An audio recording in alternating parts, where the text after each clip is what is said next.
요즘에는 개인의 통신기기들이 발달하면서 자신이 힘들고 어려운 부분들을 이 SNS라는 것들을 통하여서 잘 표현합니다. SNS를 이렇게 돌아다니다 보면 자신이 당한 어려움이나 이 어려운 일들, 또 답답한 일들을 마치 그 SNS 상에다 독백을 하는 것처럼 쭉 이렇게 토로하는 것들을 종종 마주하게 됩니다. 최근에 한 스포츠 스타가 자신의 SNS에 그렇게 글을 올렸다가 생각지도 않게 과거의 일들이 드러나면서 지금은 활동을 못하는 그러한 일들도 우리는 뉴스를 통해서 보게 되죠. 이런 글들이 어디까지나 개인적인 그 주관적인 생각을 적어 놓은 것이지만, 이러한 글들을 볼 때 어떤 옳고 그름을 따지기 전에 이런 글들을 보면서 참 많은 사람들이 위로가 필요하구나, 누군가의 위로함을 받고 싶어 하는구나 라는 생각을 해보게 됩니다. SNS에 이런 글들을 올리는 이유, 많은 이들이 좀 나의 어려움을 알아주었으면, 내가 이렇게 힘들다, 내가 이렇게 어렵다, 속상하다 라고 알아줬으면 하는 그 마음들, 그래서 어떤 모양이라든지 누군가에게 좀 위로를 받고 싶었으면 하는 마음들이 그 글 뒤에 감추어져 있습니다.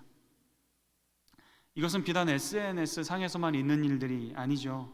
인생의 어려움에 있을 때 모든 사람들이 그렇게 위로함 받기를 원합니다. 어떠한 모양이든지 어떠한 방식이든지 누가 나에게 그런 위로의 말을 건네주고 나의 손을 그렇게 잡아주었으면 하는 것이 아마 모두의 생각일 것입니다. 그럼 우리는 어떻게 위로를 받을 수 있을까요? 제가 인터넷에서 본 한 학생의 이야기를 읽어 드리도록 하겠습니다. 먼저 그 학생의 이야기를 들어보시기 바랍니다. 담임 선생님이 나쁜 사람은 아니었어요. 상담한다고 저를 불러서 요즘 뭐가 그렇게 힘드니? 라고 물으시더라고요. 그런데 제가 알면 말했겠죠. 정말 몰라서 모르겠는데요? 라고 했더니 한숨을 쉬시더라고요. 그러시고는 야, 학교 있을 때가 좋을 때야. 정신과 상담을 받는 것도 방법이긴 한데 괜히 그러면 안 좋은 소문 나고 그러니까 밖에 나가서 볼이나 차면서 다 풀어. 알았지? 라고 하면서 웃으시더라고요. 그날 너무 힘들었어요. 너무 쉽게 답을 말씀하시는 것 같아서. 저에게서 답을 듣고 싶으셨다면 저를 뭐하러 불렀는지 생각이 들더라고요. 그 순간 너무 화가 났어요. 이 학생의 이야기를 들으시면서 어떤 생각이 드십니까? 이 학생은 이 담임 선생님과의 상담 이후에 극단적인 선택을 하였다가 다행히도 실패하였다고 합니다. 담임 선생님께서 상담을 해주셨는데 그 상담이 이 학생에게는 전혀 도움이 되지 않았던 것이죠. 위로를 받기는커녕 오히려 그의 마음을 더 아프게 했다는 것입니다. 다들 자녀의 이런 어려운 시절을 지나오셔서 아시겠지만, 우리가 흔히 말하는 중이병들은 자신이 무슨 생각을 하고 있는지 잘 모릅니다. 여러분들 참고하셔야 됩니다. 자기의 감정을 본인이 잘 몰라요. 그래서 이 학생이 대답했던 것처럼 뭐가 힘드니라고 물어보면 그들은 열의 아홉, 아니 열의 열은 몰라요 라고 대답합니다. 왜냐하면 본인도 모르거든요. 이런 학생에게 어떤 방법에서든지 위로를 주고 싶으셨던 선생님, 근데 결론은 위로는커녕 그 학생을 오히려 절망으로 몰아버리는 상황이 되었죠. 이 글을 읽으면서 이런 생각을 해보았습니다. 만약 선생님께서 그 학생이 이야기할 때에 고개를 끄덕이면서 그랬구나, 참 답답하겠다, 너의 마음도 너의 생각도 너의 감정도 잘 모르고 별거 아닌 일에 화나는 네 마음 참 답답하겠다라고 공감해 주었다면 어땠을까? 그의 말에 한숨을 쉬는 것이 아니라 다른 이야기를 하지 않았을지라도 그냥 고개를 끄덕거려 줬으면 어땠을까? 라는 생각을 해봅니다. 누군가가 나의 힘들고 아픈 마음을 공감하고 이해해 준다면 이것이 무엇보다도 큰 위로가 되는 것이 우리의 마음입니다. 그런데 이런 위로는요, 세상 사람들에게만 필요한 것이 아닙니다. 우리 그리스도인들에게도 이러한 위로는 필요하죠. 오늘 우리가 함께 나눈 히브리서 4장의 말씀은 복음을 받은 이들이 믿음의 삶을 어떻게 살아가야 되는지 권면하고 있습니다. 우리에게 선포되어진 복음을 믿음과 결부시키며 살아가는 삶, 하나님의 말씀대로 살아가는 삶에 대해서 이야기를 합니다. 이 삶은 단순히 우리의 어떤 행위적인 측면을 말하는 것이 아니라 그 마음의 중심이 우리의 삶으로 어떻게 살아내고 있는지 히브리서 기자는 이야기하면서 그렇게 우리가 알고 있는 그 복음의 메시지를 믿음과 결부시켜 삶 속에서 살아낼 것을 이야기하고 있습니다. 그런데 언제나 문제는 복음을 듣고 아는 것과 그렇게 삶을 살아내는 것, 그것이 다른 차원의 문제라는 것이죠. 그렇게 살아내는 것은 결코 쉬운 문제가 아닙니다. 그리고 당시 초대교회 성도들은 더더욱 그러했습니다. 특별히 이 히브리서의 말씀은 유대인 기독교인들을 향해 쓰여진 서신입니다. 그들은 예수 그리스도를 나의 주인으로, 나의 구원자로, 나의 메시아로 고백하는 그 순간 내 삶의 아주 많은 부분들을 포기해야 했습니다. 유대인 공동체 그 사회로부터 격리당했고 심지어는 가족들에게도 외면당하였으며 같은 유대인들에게 물리적인, 정신적인, 정서적인 폭력에도 무방비한 것이 바로 그들의 삶이었습니다. 그 이유는 단 하나, 예수님을 나의 구주로 모셨다는 이유입니다.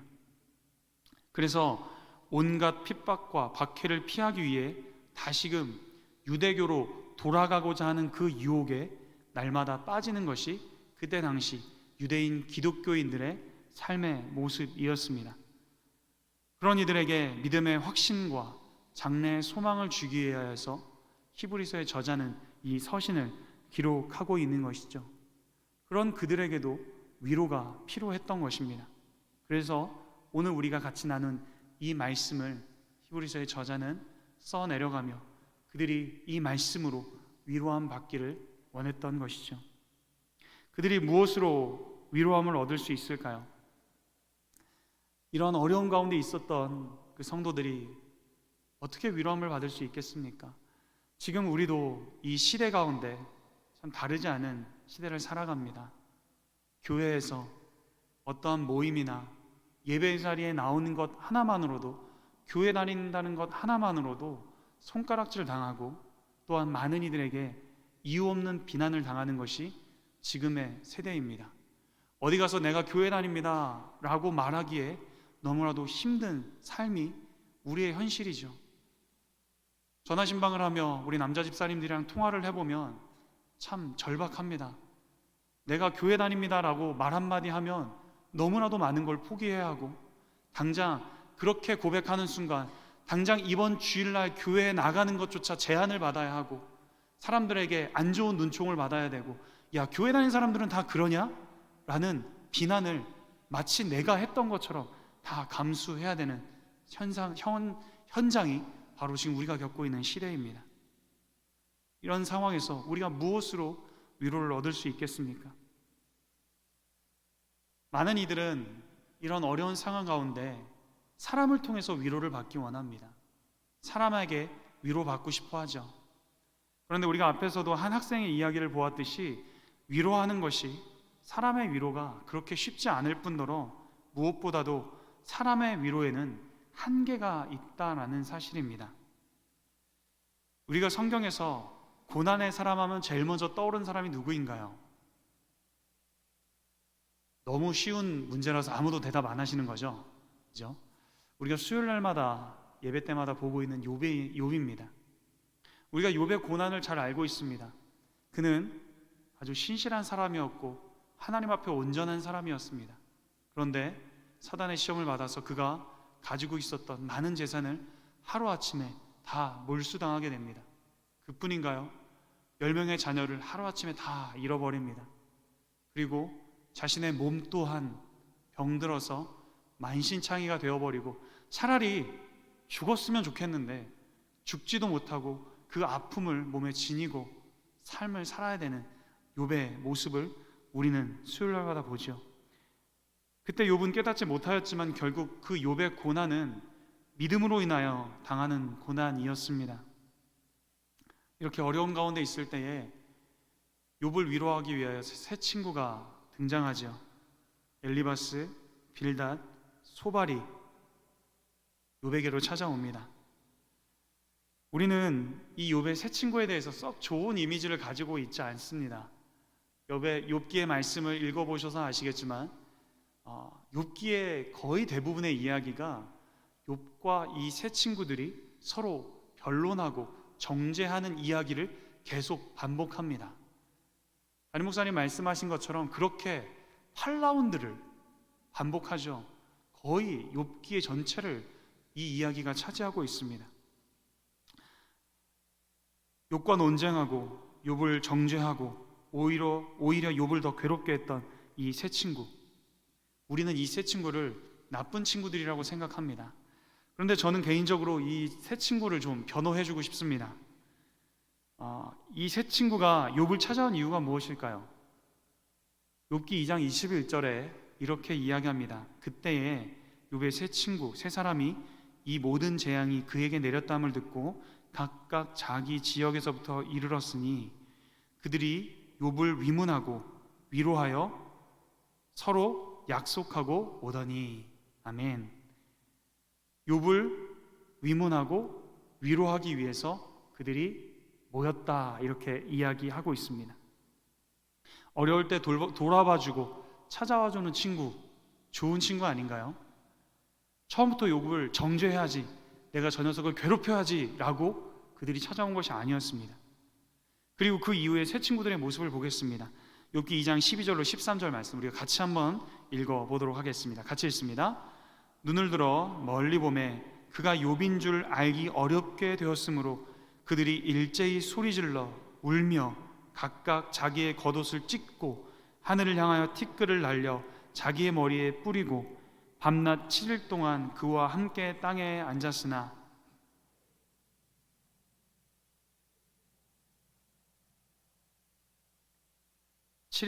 함께 땅에 앉으면서 욥의 고통을 보면서 그에게 말을 건 사람이 아무도 없었답니다. 새 친구 욥을 방문했을 때 놀라지 않을 수 없었습니다. 왜냐하면 욥은 고난으로 인하여서 친구들이 알아볼 수 없을 정도로 만신창이가 되어 있었습니다. 꼴이 말이 아닌 것이죠. 누가 보아도 자랑하고 싶고 멋진 친구였는데 이 친구가 하루아침에 정말 인생의 나락으로 떨어져 버린 것입니다. 이때 새 친구가 소리를 지르고 울고 자기 옷을 찢고 재를 하늘에 뿌려서 그 재를 뒤집어 쓰고 그를 위해서 함께 울면서 7일 동안 같이 있습니다. 자, 여러분들 생각해 보시기 바랍니다. 여러분들이 어려움 가운데 있을 때에 여러분들 가운데 찾아와서 몇 날 며칠을 한마디도 안 하고 그 자리를 지켜준 친구 혹시 있으십니까? 혹시 내가 그런 일을 당했을 때 당장이라도 찾아와서 나에게 그렇게 해줄 친구가 있어 라고 하면 번쩍 머리에 떠오르는 친구들이 있으십니까? 아마 많지 않을 겁니다. 많지 않을 겁니다. 욥의 세 친구들, 욥이 어려움을 당했을 때 찾아오고 그와 함께 울며 그와 7일 밤낮을 함께 합니다. 욥의 세 친구가 나쁜 친구인가요? 좋은 친구인가요? 대답하기가 좀 애매하시죠? 욥의 세 친구 그렇게 나쁜 사람들은 아닙니다.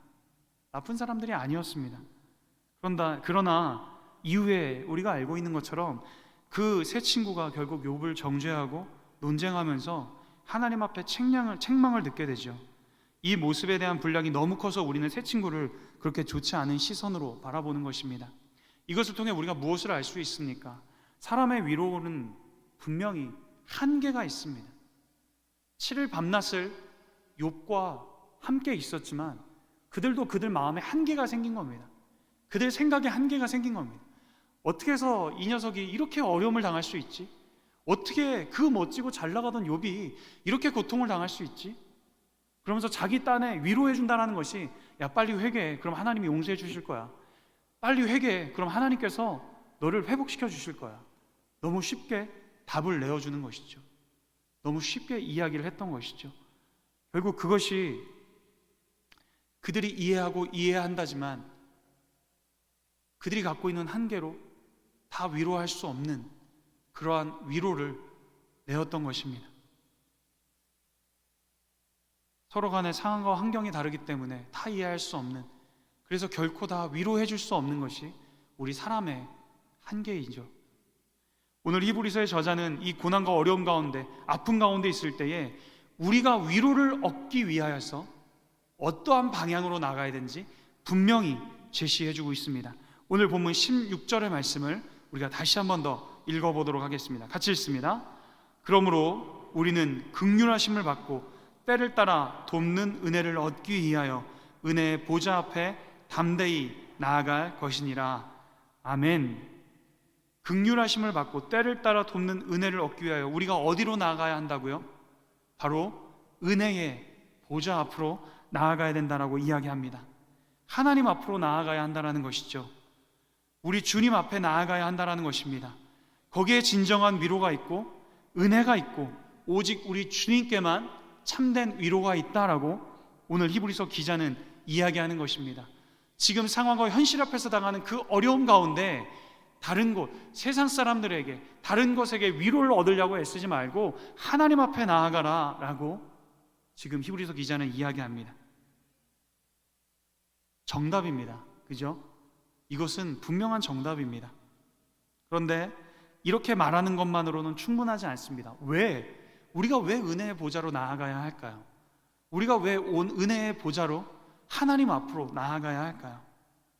오늘 본문 15절은 다음과 같이 이야기합니다. 15절 말씀 우리가 같이 한번 읽어보도록 하겠습니다. 15절 말씀입니다. 우리에게 있는 대제사장은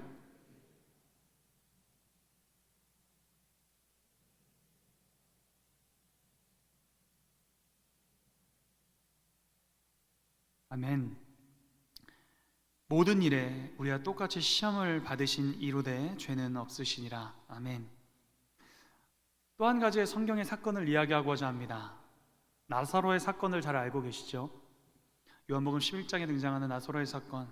예수님은 나사로가 위중하다는 소식을 듣습니다. 그런데 웬일인지 즉각 나사로를 찾아가지 않습니다. 그리고 말씀하시기를 이 병은 죽을 병이 아니라 하나님의 영광을 위함이요 하나님의 아들이 이로 말미암아 영광을 받게 하려 함이라 라고 아리송한 이야기를 하십니다. 그리고 시간이 지나서 베다니로 가시죠. 그런데 예수님이 그 베다니에 도착했을 때는 이미 나사로가 죽어 무덤에 들어간 뒤였습니다. 그런데 이 기사를 읽다 보면 참 이상한 사건이 등장합니다. 이상한 점이 등장합니다. 그것이 요한복음 11장 35절에 등장하는데요. 이렇게 이야기합니다. 예수님께서 눈물을 흘리시더라. 예수님께서 그 무덤 앞에 가서 눈물을 흘리십니다. 왜 그러셨을까요? 예수님께서 하나님의 영광을 위하여 하나님의 아들이 이로 말미암아 영광을 받게 하려고 이 모든 일을 계획하였다라고 본인의 입으로 이야기하셨습니다. 본인의 입으로. 나사로의 아픔과 죽음을 아셨고 또 얼마 안 되면 자신의 그 선포에 따라서 죽은 나사로가 그 무덤에서 걸어 나올 것을 그는 알고 계셨습니다.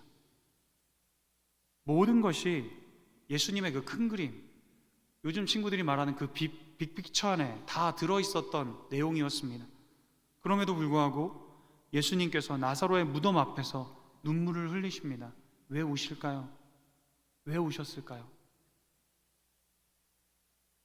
자기 오라비를 보낸 마르다와 마리아의 슬픔을 공감하고 이해하셨기 때문입니다.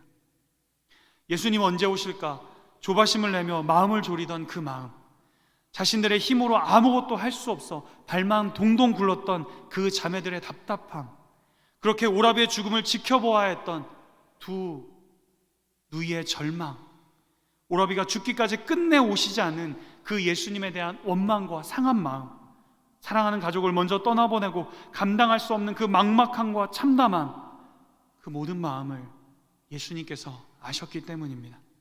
마르다와 마리아의 그 눈물, 그 아픔을 아셨기 때문이죠. 그 마음을 아셨기에 우리 주님, 주의 영광을 위해서 다시 나사로를 살릴 것이지만 그 아픔 가운데 몸부림치던 그들의 마음을 이해하고 공감하시며 함께 그렇게 눈물을 흘리셨습니다. 15절에 말씀하시죠. 우리의 연약함을 동정하지 못하실 이가 아니오 우리의 연약함을 동정하신다라는 것입니다. 이전 개역 한글 버전의 성경에서는 체휼이라고 표현되어 있습니다.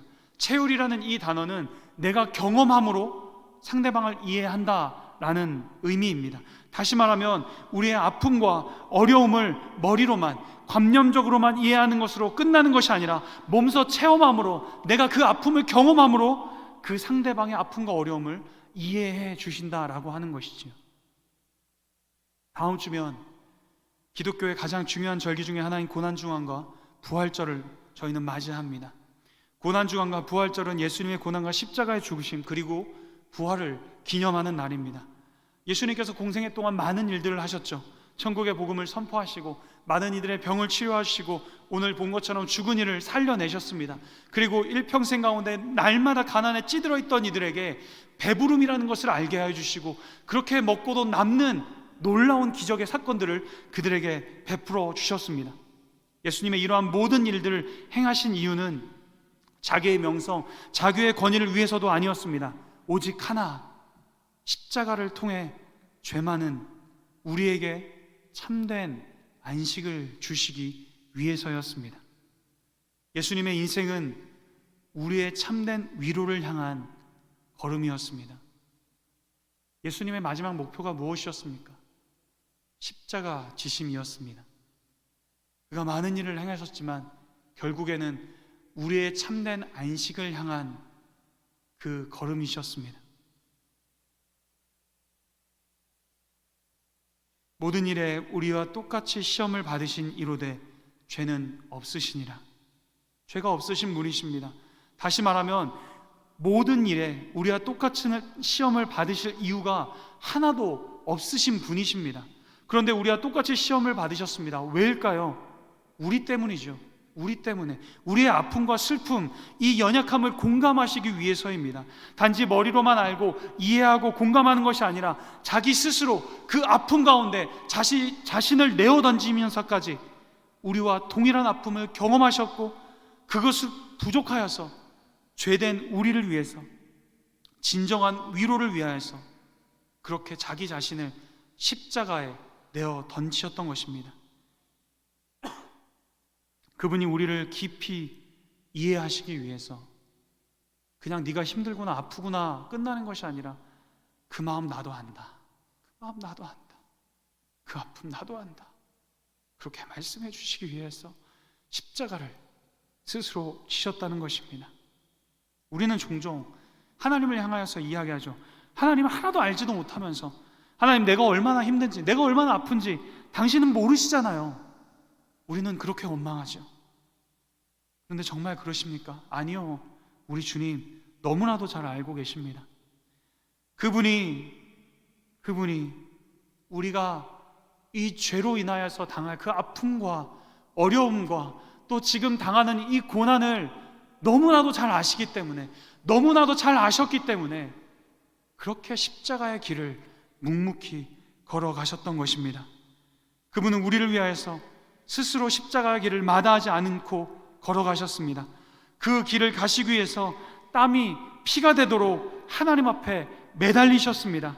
그렇게 육체적인 정서적인 고통을 받으면서까지 끝까지 십자가에서 내려오지 아니하시고 그렇게 죽음을 맞이하셨던 분이십니다. 왜요? 죄로 인해 죽을 수밖에 없는 우리의 아픔과 눈물을 아셨기 때문입니다. 그렇게 하시는 것이 우리를 향한 참된 회복과 위로를 향한 걸음이기 때문이었습니다. 우리의 참된 안식과 위로를 위하여서 우리를 윈도하시기 위하여서 그는 그것을 마다하지 않으셨죠. 그렇게 그 모든 것을 감당하신 예수님께서 지금 우리에게 아픔과 어려움 가운데 있는 우리를 향하여서 십자가에 박힌 그 손을 내밀면서 말씀하십니다. 아프지, 힘들지, 어렵지, 내가 안다. 내가 안다. 사랑하는 성도 여러분, 아픔과 어려움 가운데 힘든 이 시간을 보내고 있을 때 여러분들, 우리의 시선은 어디에 있습니까? 사랑하는 성도 여러분, 기억하시기 바랍니다. 우리는 결코 혼자가 아닙니다. 주위를 둘러볼 때 아무도 없는 것 같고, 아무것도 없는 것 같고, 아무도 나를 돌보지 않는 것 같지만, 우리 주님, 나의 아픔을 아시고 기꺼이 십자가를 감당하신 우리 주님, 나와 함께 하시는 줄 믿습니다. 우리에게 위로가 필요하죠. 우리에게 힘이 필요합니다. 우리에게는 참된 위로가 필요합니다. 참된 위로를 향하여 우리가 걸어가고자 할진데 그 방향이 어디로 나아가야 하겠습니까? 우리는 우리의 그 아픔과 어려움과 슬픔과 눈물과 깨어지는 그 절망을 아시는 은혜의 보좌로 나아가야 하는 줄 믿습니다. 우리의 힘으로는 결코 그 자리로 나아갈 수 없죠. 결코 우리의 힘으로는 은혜의 보좌로 나아갈 수 없습니다. 이미 절망으로 인하여서 주저앉은 우리는 결코 그 자리로 나아갈 수 없습니다. 그래서 우리 주님이 십자가의 길을 가셨고, 내가 걸어간 그 길 너희는 따라오기만 하면 된다라고 우리에게 말씀해 주고 계신 것입니다. 그러므로 우리에게 큰 대제사장이 계시니 승천하시니 곧 하나님의 아들 예수시라. 우리가 믿는 도리를 굳게 잡을지어다.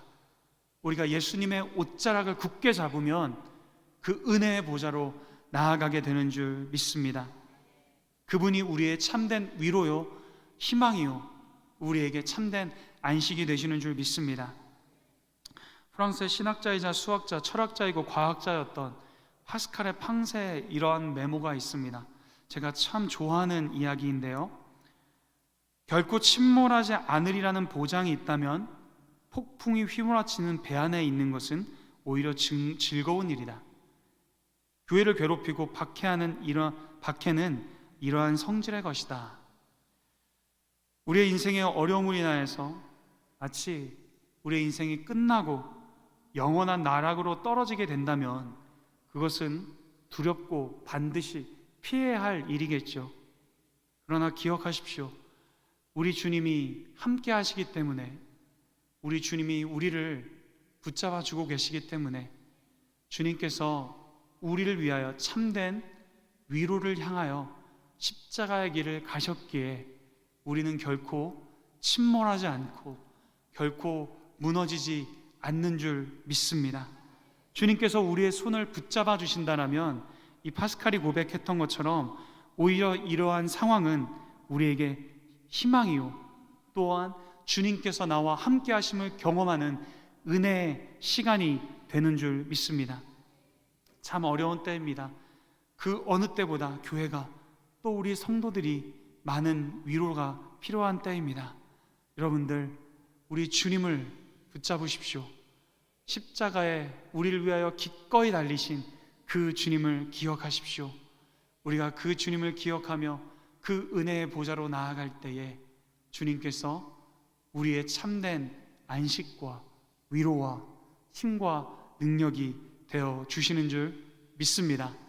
그 주님으로 인하여서 힘을 얻고 승리하는 참된 위로를 얻는 우리 모두가 되기를 주님의 이름으로 간절히 축원합니다.